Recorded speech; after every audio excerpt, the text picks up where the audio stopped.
محشر والے دن تمام لوگ عرفات میں اٹھیں گے؟ بالکل نہیں، شام میں اٹھیں گے، اٹھیں گے اپنے اپنے مقام سے قبروں میں، شام میں میدان حشر ہوگا۔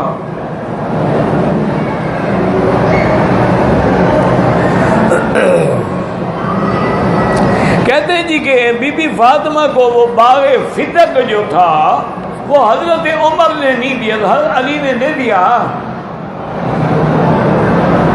بس یہی تحقیق کر کے تمہیں مجھے بتا دو حضرت عمر کی طرف سے، پھر میں جواب دوں گا۔ حضرت علی نے کیوں نہیں دیا؟ وہ بھی تو خلیفہ بنے تھے نا، ان کی بھی تو حکومت تھی نا۔ بی بی فاطمہ فوت ہو گئی، اولاد تو موجود تھی نا، ان نے کیوں نہیں دیا؟ اس لیے نہیں دیا کہ نبی کی وراثت ہوتی ہی نہیں۔ نحن معاشر الانبیاء لا نرث ولا نورث، ہم انبیاء جتنے ہیں ان کا کوئی ورثہ نہیں ہوتا، کوئی دینار، ان کا ورثہ علم ہوتا ہے۔ صفا مروہ جو ہے وہ اصل میں تو مسجد الحرام کے حدود سے باہر تھی، اب تو شامل ہو گئے نا، مسجد بڑھ گئی ہے نا۔